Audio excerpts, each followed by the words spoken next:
My husband ended it via text, "I'm leaving for Miami with my young girl, bank's empty lol." I said, "Good luck." He saw my move too late. I donated it all. The text came while I was helping a customer at my Seattle boutique. "I'm leaving you for my 22-year-old girlfriend, moving to Miami. Emptied our joint account." Haha. My hands didn't shake as I read it. My voice stayed steady, guiding Mrs. Larson to a silk scarf.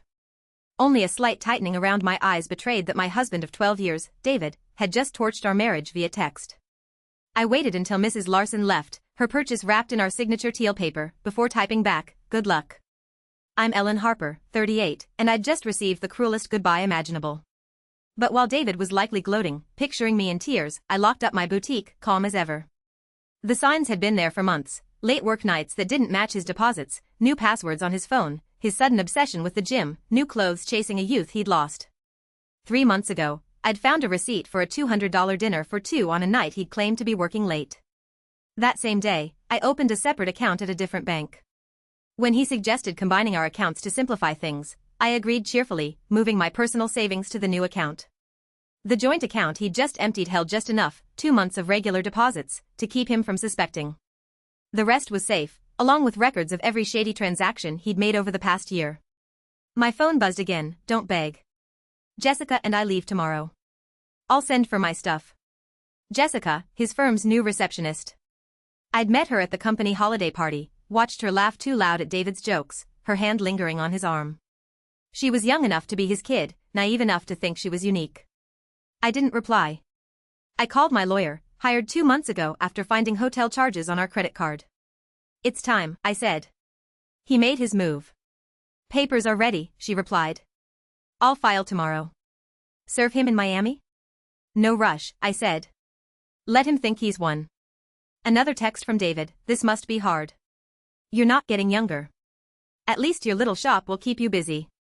My little shop, the boutique I'd built from nothing, out-earning his mid-level accounting job, its profits meticulously kept separate. I smiled, thinking of the certified letters awaiting him in Miami.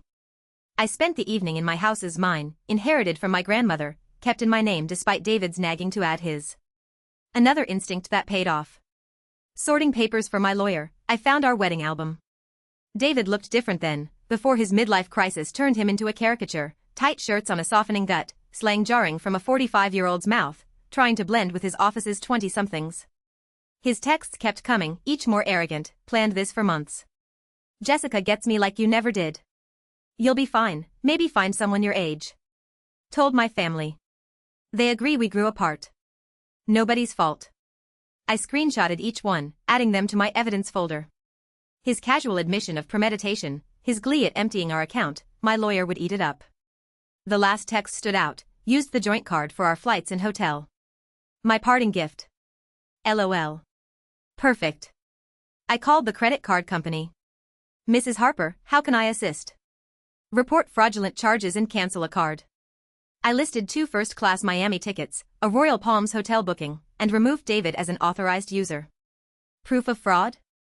Texts from my husband admitting he used the card for travel with his girlfriend after emptying our account. I'll forward them. The representative's tone held a hint of satisfaction as she voided the charges. David and Jessica would land at the airport tomorrow to find their tickets and hotel cancelled. Another buzz: "Don't worry about the house. I'll let you stay until you find something smaller." I laughed out loud. Did he think he had a claim to my grandmother's house? Had his ego erased the deed in my name? Another text: "I know the shop means a lot. We'll work out a fair payment for your half." My half, of the business I'd funded and built while he called it a hobby and griped about my hours. I poured a glass of the good Pinot Noir I'd saved for a special occasion. This was it. Tomorrow, David would learn about separate assets and property law. Tonight, I savored the quiet, planning my next chapter. Morning brought frantic texts: "What did you do to the credit card? Airline won't honor tickets. Hotel cancelled. Answer me." I silenced my phone and opened the boutique. Fridays were busy, with new cashmere sweaters to unpack. Life moved on, even when your husband runs off with a receptionist. Around noon, his mother, Diane, called. "Ellen, David told us everything: how controlling you were, how you pushed him away. He says you're sabotaging his travel." I put her on speaker, arranging a window display. "Did he mention emptying our joint account and charging tickets for him and his girlfriend on our card?" Silence. He said you left him no choice, that you've been cold. Diane, I have his texts. Want me to read them? The one where he brags about taking our money, or the one mocking my age? A pause. He was cruel. I told him that text was wrong. I appreciate the call, Diane, but my lawyer advises minimal contact with David's family during proceedings. Proceedings already? Goodbye, Diane. By afternoon, David's sister, Rachel, was spreading gossip via mutual friends. David and Jessica were stuck in a budget motel near the airport, their Miami plans derailed. His personal cards, maxed out for months, were useless, another red flag I'd noted. My lawyer called emergency hearings Monday. With his admission of emptying the account and credit card fraud, we're set to freeze all remaining assets. He hasn't been served yet, but papers will hit his motel soon. His girlfriend's social media is gold, she's posting about their adventure, including jabs at you. I grinned, thinking of my year's worth of receipts, hotel charges, and texts proving premeditation. David was so caught up in his escape, he never saw me watching. Another text, think you're smart? I copied the boutique's financials. Half that business is mine. I forwarded it to my lawyer, another nail in his coffin. Let him learn about separate assets the hard way. Sometimes, the best revenge is being prepared. Monday's emergency hearing was a masterclass. David showed up in a too-tight blazer and designer jeans, screaming midlife crisis. Jessica waited outside, her youth stark under the courthouse lights. My lawyer laid out the evidence, David's text admitting he emptied the account, the credit card fraud, a year of hidden expenses. Your Honor, David's lawyer stammered, my client made rash choices, but Mrs. Harper's actions were vindictive. Prudent, my lawyer countered. She protected her assets and documented her husband's suspicious behavior. That's smart, not vindictive. The judge eyed my records, the house deed in my name, the boutique's incorporation papers, the strict separation of finances David had mocked as obsessive. Mr. Turner, the judge said, you admitted to emptying a joint account and using shared credit cards for a trip with your girlfriend. Do you deny this? David squirmed. I wanted a clean break. By committing fraud? The judge raised an eyebrow. And you claim rights to property clearly separate from marital assets? The business grew during our marriage, David's lawyer tried. My client is entitled, the business was established before the marriage, my lawyer cut in, with strict financial separation. We have every penny accounted for. David's face fell as reality hit. He'd thought he'd empty our account, run off, maybe claim half my business. He never understood why I kept things separate. The court finds evidence of financial misconduct, the judge ruled. All shared assets are frozen pending dissolution. Mr. Turner must return funds removed from joint accounts within 24 hours. That money's gone. David blurted. We spent it. Then replace it, the judge snapped. And Mr. Turner, this court frowns on funding affairs with shared cards. Outside, I heard Jessica ask about Miami. David's reply drowned in the click of my heels on marble, heading back to the business he never respected. The next weeks brought desperate moves. David claimed the boutique was his idea, said he'd invested in it, even called himself my partner. My records, meticulous, as always, disproved every lie. He's panicking, my lawyer said. His girlfriend's social media shows they're in her tiny apartment now. A receptionist's salary isn't the Miami dream he sold her. David's family shifted. Rachel admitted, he told us you were controlling, that he had to escape. But his texts, bragging about taking your money, that's not the brother I knew. His mother called, tearful, the things he said about your age, replacing you with someone younger, I thought I raised him better. I let their calls go to voicemail. Their support was too late, like rats fleeing a sinking ship. The boutique thrived, boosted by local gossip. Women shopped to support me, often leaving with more than planned. My ex tried that, one customer said, buying a handbag. Men like him never expect us to be smarter. David's text swung from rage to manipulation, you've ruined me. I didn't mean to hurt you. You'll regret this. The business is nothing without me. I forwarded each to my lawyer, letting him dig deeper. Word spread, Jessica was rethinking things. Sharing her studio with a broke 45-year-old wasn't the romance she'd imagined. She posted about toxic relationships and scrubbed her relationship status. I almost pitied David, then remembered his haha after stealing our money, his jabs at my age, his assumption I'd crumble. Instead of pity, I felt pride in my foresight, my quiet strength, my preparation. The final divorce hearing was a stark contrast to David's smug exit. His cocky grin was gone, replaced by panic. Jessica was absent, now dating a coworker her age, per office gossip. David wore old clothes, his designer wardrobe sold to repay the joint account. His lawyer looked exhausted, grasping at straws. Your Honor, despite separate property, my client contributed to the business's growth through moral support. My lawyer scoffed, like these texts calling it a little shop or posts dismissing it as her hobby? The judge had seen enough. The settlement reflected my planning. I kept my house, my business, my assets.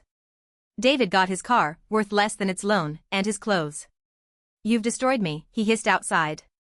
I'll live with my parents. No, David, I said. You destroyed yourself. I just made sure you couldn't destroy me. His mother waited to drive him to her house, his new home at 45. The irony wasn't lost on anyone. What were you thinking? She scolded as they left. Emptying accounts, those texts, I watched them go, feeling only relief. David thought his text would end our story. Instead, it launched my carefully laid plans. 6 months later, my boutique opened a second location. While David struggled, the little shop he'd mocked was thriving. I hired 3 new staff and launched an online store gaining national traction. Mutual friends shared updates. David tried dating apps, but women his age avoided a man living with his parents, and younger women, warned by Jessica's gossip, steered clear. His career tanked after an HR probe into his office affair led to a reprimand and a missed promotion. He claimed age discrimination. HR added it to his file. Rachel visited the boutique, apologetic. We believed his victim act. Seeing his texts, how he acted after, I'm ashamed. I nodded, letting her buy a scarf. Their family's shift meant little now. My lawyer reported David's failed petitions to revisit the settlement, each dismissed. He claimed the account text was a joke. She laughed. The judge asked if haha made theft legal. Local business magazines featured me, not as a scorned wife, but as a savvy entrepreneur. Young women asked for advice on separating business and personal finances. Preparation is protection, I told one who reminded me of Jessica. Trust your instincts. David's mother called about his gambling and pyramid scheme flops, his refusal to take responsibility. I don't know where we went wrong, she sighed. I stayed distant. Their drama wasn't my problem. A year later, I hosted a grand opening for my 3rd location. Media covered it, not for my divorce, but for my growing brand. Jessica stopped by, uneasy, clutching her purse. I owe you an apology, she said. I believed David's lies about you being cold, controlling. Then he tried manipulating me when things got tough. I arranged sunglasses, unfazed. Those weren't dreams, Jessica. They were escapes. There's a difference. I know now, she said. He wanted to move into my studio when you froze the accounts, complained about my closet, asked for a loan. 2 weeks of that, and I saw it. I laughed. Big plans, no funds? Exactly. Always once his crypto pays off or once he gets promoted. She shook her head. I'm with someone my age now. Small apartment, student loans, but it's real. After she left, my assistant whispered, the girlfriend? No, I said. Just another woman who learned. 2 years on, I spoke at a women's business conference about building and protecting a business, not betrayal. A woman asked about separating finances. My husband says I'm paranoid, that marriage means sharing everything. Mine said that, I replied, until he tried claiming half my business. Protection isn't paranoia. My chain grew to 5 locations, employing 30, featured in national magazines. David, per friends, lived in a garage apartment, working a lower-paying job after his firm downsized. His dating profile, young at heart, used an old photo. Jessica, now a regular customer, ran a social media consultancy, inspired by my resilience. You showed me how to build something real, she said. I kept David's text framed in my office, not for pain, but proof. Have fun with your little shop. It'll keep you busy in your old age. Below it, a business award and a sign, success is the best revenge. At my flagship store's 5-year anniversary, David's mother attended, uninvited, in a dress from my boutique. I saw David yesterday, she said. He talks about his glory days, the life he could have had. He doesn't get that he didn't lose it in the divorce, he threw it away. I nodded, turning to a new employee, also named Jessica, with a question about inventory. In the store window's reflection, I saw not a woman aging, but one growing wiser, stronger, more successful. David's text was meant to end me. Instead, it began a story of triumph, not just mine, but every woman's who learned she deserved better than a midlife crisis.